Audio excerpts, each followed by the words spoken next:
കാണുന്ന എൻഡില്ല, അത് താർട്ട റോഡാട്ടോ. അവിടുന്ന് ഇത്ര ഉള്ളിലാട്ടോ എൻ്റെ വീട്. പക്ഷേ അയൽപക്കത്തൊന്നും വീടൊന്നുമില്ല. അപ്പം കാട് ഇടിച്ച് കിടക്കുന്ന വെച്ചാൽ മഴ പെയ്താൽ അപ്പടി കാടും പടലേക്ക് വരും. പൂച്ചെടികളാണെങ്കിലും ഇലച്ചെടികളാണെങ്കിലും എല്ലാം ഇതിൻ്റെ അകത്താണ് കാണും, പറ്റും മരുന്നായിട്ടും. ഇനി ഇങ്ങനെ കയറി വരുമ്പോഴാണ് വീട്. പിന്നെ ഈ സാധനം എന്തിൻ്റെ പേരെന്ന് എനിക്ക് മറന്നുപോയി. ഒരു കാട്ടുതുളസി എന്ന് പറയും. ഇതിൻ്റെ നീര് എടുത്ത് നമ്മൾ മസാജ് ചെയ്ത് കഴിഞ്ഞാൽ മൈഗ്രീന് നല്ലതാണെന്നാണ് പറയുന്നത്. ഞാൻ ജോലി ചെയ്ത സ്ഥലത്ത് സ്പൈസസ് പാർക്ക് ഉണ്ടായിരുന്നു, അവിടെ അവർ പറയുന്നത് കേട്ടാ. പിന്നെ മുളയോടും കാട്ടിനോടും കുറച്ച് പ്രാന്ത് കൂടുതലുള്ള കാരണം അതെല്ലാം ഉണ്ട് കേട്ടോ. ഇങ്ങനെ പോവും എൻ്റെ വീട്ടിലേക്കുള്ള വഴി. പിന്നെ ചെടികൾ കാടുണ്ട്, പച്ചമരുന്നുകളുണ്ട്, വാനില, കൊക്കോ, പലതരം ചാമ്പകൾ, മുട്ടപ്പഴം ഇതിൻ്റെ മുറ്റത്തും ഉണ്ട് കേട്ടോ. പേരകൾ, ഇതൊക്കെ എപ്പോഴോ വെച്ച് പിടിപ്പിച്ച ചെടികളാണ്. വഴിയിൽ നിന്നും കാട്ടിൽ നിന്നൊക്കെ പറിച്ചുകൊണ്ട് വന്ന്. ഇതാണ് വീടും പരിസരമൊക്കെ. ഇങ്ങനെ പോകും നമ്മുടെ ഏരിയ. കലപ്പ ചെടികളും ഈ മരമുള്ളത് കാരണം കാടും പടലൊക്കെ കയറും.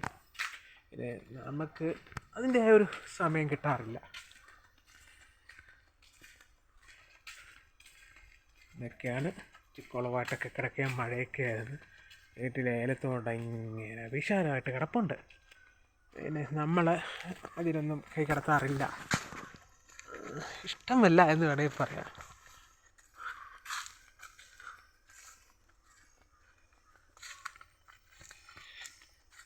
എന്താണ് വീട്ടിലെ കണ്ടം, വീട്ടിലെ പശുക്കളും ഇതിങ്ങനെ ഏലത്തോട്ടം പോവും.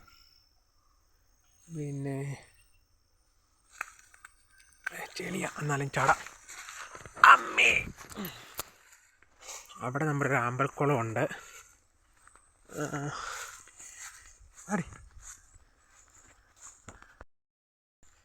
സൗത്തൻ പ്രദേശത്ത് ജീവിച്ച് ഹൈ റേഞ്ചിലേക്ക് വന്നപ്പം നമ്മളെ ജീവിത സാഹചര്യങ്ങൾ നമ്മൾ സെറ്റ് ചെയ്യണ്ടേ. അതുകൊണ്ട് കുഞ്ഞൊരു തെങ്ങിൻ തൊപ്പ് ഇതൊക്കെ നമ്മൾ പലയിടത്തും മേടിച്ച് വെച്ചതാണ്. വേണ്ട, ഒരു തെങ്ങിന് പട്ട വെച്ചു. കായ്ക്കുമല്ലെന്ന് അറിയത്തില്ല, ഒരു കൂട്ടുകാരൻ ഗിഫ്റ്റ് തന്നതാണ്. ആ ഫ്രണ്ട് ഞാനായിട്ട് അങ്ങനെ സൗഹൃദമില്ല. ഇത് ഫസ്റ്റ് ലവ് എന്ന് വേണമെങ്കിൽ പറയാം. ഒരു ഇലയുള്ളപ്പം ഗിഫ്റ്റ് ചെയ്തതാണ്. ആളില്ലെങ്കിലും അയാളുടെ ഓർമ്മക്ക് ഇതുണ്ട്, തെങ്ങുണ്ട്. പല ഇനം ഹൈബ്രിഡ് തെങ്ങുകളാണ്. ഇതൊക്കെ വെച്ചിട്ട് കുഞ്ഞു പോലെ ഇരിക്കുന്നത് എന്താ പറയുന്നത്, വളത്തിൻ്റെ ഒന്നും അല്ല, ആ ഒരു ഇനമായത് കൊണ്ടാണ്. പിന്നെ കുറച്ച് വാട്ടർ പ്ലാന്റ് കളക്ഷൻ, ആമ്പലാട്ടോ. പിന്നെ എന്താ പറയുന്നത്, അത്തിമരം, പിന്നെ ആന്തോറിയൻ ചെടികൾ. പല ഘട്ടങ്ങളിലായിട്ട് പല പ്രാന്തുകൾ തോന്നും. ചിലപ്പം ക്ലീൻ ചെയ്യണമെന്നൊക്കെ വിചാരിക്കും. നമ്മൾ മടിക്കിങ്ങനെ ഒതുങ്ങിയിരിക്കും. ക്ലീനൊക്കെ ചെയ്യണം, സെറ്റപ്പ് ആക്കണമെന്നൊക്കെ ആഗ്രഹമുണ്ട്. നമ്മുടെ ചെക്കൻ അലമ്പാണെന്ന്. പലപ്പോഴായിട്ട് കളക്ട് ചെയ്ത ചെടികളാണ്ട. ഇതൊരു വെറൈറ്റി മണ്ണിനെ പറ്റിയേ നിൽക്കാറുള്ളൂ. ഗോൾഡൻ, കള്ളിമുള്ളിച്ചെടി, ഇതൊക്കെ നമുക്ക് സെറ്റപ്പായിട്ട് നോക്കാനുള്ളൊരു അവസരം നമുക്കങ്ങ് സെറ്റായി കിട്ടുന്നില്ല. അതാണ് ഏറ്റവും കുഴപ്പം. ഒന്ന് ഒതുങ്ങുമ്പം ഒന്നെല്ലാം ഒന്ന് സെറ്റായി എടുക്കണം. ഇത് കുറുന്തോട്ടി, സാധാരണ എല്ലാവരും കാട്ടി പിടിച്ച് നിൽക്കുന്നത് ഇത് കണ്ടോ. ഇതൊരു സൈസ് കാടാണ്. എന്നാൽ ഒരു പൂ കാണാൻ നല്ല രസമല്ലേ. എൻ്റെ ഗാർഡൻ അങ്ങനെ ഇന്ന ചെടികളൊന്നൊന്നുമില്ല. എല്ലാ ചപ്പും ചവറും എല്ലാം കാണും, കൂട്ടത്തോടെ വെക്കും. ഈ കാട്ടിൽ മറ്റൊരു ജീവിക്കും കൂടി ആവാസ വ്യവസ്ഥ ഉണ്ടെങ്കിൽ അതല്ലേ നല്ലത്. എൻ്റെ കൂട്ടുകാർ വരും, നിൻ്റെ ചെടി മൊത്തം കാട്ടിലാന്ന് പറയും. അത് കുഴപ്പമില്ല. കൂടിനപ്പുറേ എന്താ പറയുന്നത്, കാട് പിടിച്ച് കിടക്കുക. ഇതൊരു സൈസ് ചേമ്പ് കേട്ടോ, കഴിക്കാവുന്ന കുഞ്ഞിക്ക ചേമ്പ് വരും. എൻ്റെ ഇല കണ്ടോ, ചെവിന ഇല. ഇനി ഇതൊക്കെ പറമ്പുകളിലൊക്കെ പണ്ടുണ്ടായിരുന്നു. ഇത് ഞാൻ കൊണ്ട് വെച്ച് പിടിപ്പിച്ച് കേട്ടോ, നല്ല രസമല്ലേ. ഇത് നമ്മുടെ കൂവ, ഇത് അണലി വേഗം എന്ന് പറയും. എന്തിൻ്റെയാണെന്ന് എനിക്കറിയത്തില്ല. നമ്മുടെ ബുത്തുമുള എല്ലാം ഉണ്ട്. എനിക്കിങ്ങനെ കാടിനോടല്ല സമയം കിട്ടാറില്ല, അതാണ് ഏറ്റവും വലിയ പ്രശ്നം. പലപ്പോഴായിട്ട് മേടിച്ച് വെച്ച് കള്ളിമുള്ളിച്ചെടികളാണ്. ഇങ്ങനെ ഒരു ഗാർഡൻ എനിക്ക് മാത്രമേ കാണത്തുള്ളൂ വികൃതമായിട്ടുള്ളത്. പിന്നെ നമ്മൾ ചിങ്കപ്പിള്ളേരാണ് ഇവിടെ, വില്ലന്മാരും ഒക്കെ ആയിട്ട്. നമ്മുടെ എലികൾ കൊണ്ടുവച്ചിരുന്ന ചപ്പും ചോറ കേട്ടോ. നമ്മുടെ പാമ്പിള്ളേർ വേണ്ടോ, എല്ലാവരും ഉള്ളൊരു കൂടാ. പിന്നെ ഈയിടെ മേടിച്ചപ്പോൾ ഈ കൂട്ടിയിട്ട സെറ്റാക്കി അപ്പുറത്തെ കൂട്ടി തന്നെ കൊണ്ടുപോകണമെന്ന് പറയും. ഈ കൂട്ടിയിട്ട വയറാർച്ചും തീറ്റ കിട്ടൽ പാടാ. ഒരു ഗിനിയേ ഉള്ളൂ. നമ്മളൊരു ഗിനിയുടെ ടർക്കിക്കുട്ടൻ ചത്തുപോയി. നമ്മുടെ ഗിനിക്കുട്ടൻ ചത്തുപോയി. നമ്മൾക്ക് ഈ ഫീൽഡിലുള്ളതാ, സങ്കടപ്പെട്ടിട്ട് കാര്യമില്ല. ഇതൊക്കെ പറക്കാൻ വയ്യാത്ത പിള്ളേരൊക്കെയാണ്. ഇത് കൂടെ ക്ലീൻ ചെയ്തിട്ട് വേസ്റ്റ് വന്നേക്കെ മൊത്തം അകത്തിയിട്ട തൂവലെടുത്ത് തിന്നുന്നുണ്ടോ ഒരു കള്ളി. ഇന്ന് ശാലല്ലോ വീഡിയോ ലോങ് ആയിപ്പോകും കേട്ടോ, ഒന്നും തോന്നിയേക്കരുത്. എന്തെങ്കിലും പറയും. അപ്പം ഇന്ന് പുറത്ത് ലോങ് വീഡിയോ ഒക്കെ ഇട്ടിട്ട് ഒത്തിരി നാളായില്ലേ. പിന്നെ ഞാൻ താമസിക്കുന്ന അടുത്ത് വിളിച്ചാൽ കേൾക്കുന്ന ദൂരത്തല്ലാതെ നമ്മുടെ മേളിലൊക്കെ ഒത്തിരി വീടുണ്ട്, വഴി സൈഡിലൊക്കെ. നമ്മുടെ വീട് മാത്രം ഇങ്ങനെ ഒറ്റപ്പെട്ട്. പക്ഷെ രാവിലോട്ട് വൈകിട്ട് വരെ ഞാൻ പുറത്ത് ജോലിക്ക് പോകുന്ന കാരണം അത് വലിയ വിഷയമായിട്ട് എനിക്ക് തോന്നാറില്ല. സത്യം പറഞ്ഞാൽ ഒത്തിരി ചെടികളുണ്ട്, അത് വേണ്ട രീതിയിലൊന്ന് കൈകാര്യം ചെയ്യാൻ പലപ്പോഴും പറ്റുന്നില്ല, അല്ലെങ്കിൽ സമയം കിട്ടാറില്ല, അതും അല്ലെങ്കിൽ മടി.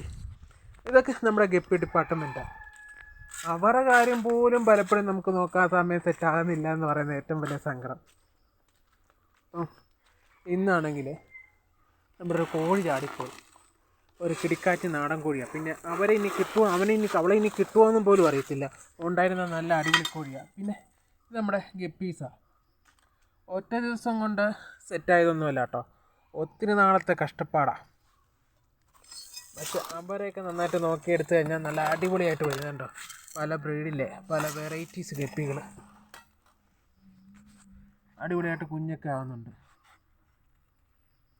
ഇതൊക്കെ നമ്മളെ സമയം നമ്മളിപ്പോൾ ജോലിക്ക് പോകുന്നതാണെങ്കിൽ നമ്മൾ കൃത്യമായിട്ട് സമയം കണ്ടെത്തി വരാൻ നോക്കും. പക്ഷെ വീട്ടിലിരിക്കുന്ന ദിവസം അത്ര സെറ്റപ്പായിട്ട് നടക്കത്തുമില്ല. അതേപോലെ തന്നെ വാട്ടർ പ്ലാന്റുകളുമുണ്ട്. ഇത് വാട്ടർ ബാമ്പു എന്ന് പറയും. ഇതിനകത്ത് പിന്നെ വെറൈറ്റി ആയിട്ട് സിലോപ്പി കേട്ടോ, റെഡ് സിലോപ്പി. ഇത് കണ്ടോ, ഒത്തിരി നാളത്തെ ആഗ്രഹമായിരുന്നു അതിനൊന്ന് സെറ്റ് ചെയ്ത് വളർത്തണമെന്ന്. 5 വരെ മേടിച്ചിട്ടു, അവത്തിൽ 3 വരെ കിട്ടി. പിന്നെ കുറേ കുഞ്ഞുങ്ങളെ മേടിച്ചിട്ടു.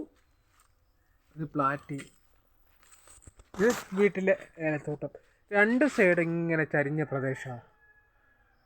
കുറേ വർഷമായിട്ട് ഞാൻ ഇങ്ങോട്ട് കയറാറില്ല. അമ്മ മരിച്ച പിന്നെ നമ്മൾ പുറത്തൊക്കെ പോകുന്നതാണ്. ഒരു അടിപൊളി ചാമ്പ.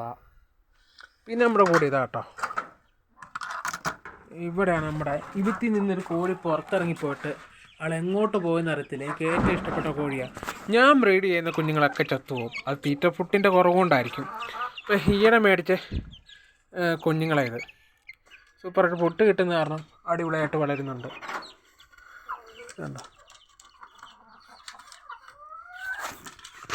മണിത്താറാവ്, അസിൻ്റെ ഇത് ഇങ്ങനെയൊന്നും വളർത്തിയ സത്യം വരത്തുള്ളൂ. കുറച്ചുകൂടി അടിപൊളിയാക്കണം ആഗ്രഹമുണ്ട്. പക്ഷേ ഞാൻ പറയില്ല, മടിയാണ് ഏറ്റവും വലിയ. ഈ പ്രാവശ്യം 35 പിള്ളേർ വിരിഞ്ഞിട്ട് കിട്ടിയതാണ് 3-4 പേര്, നമ്മുടെ താറാൻകുട്ടന്മാർ.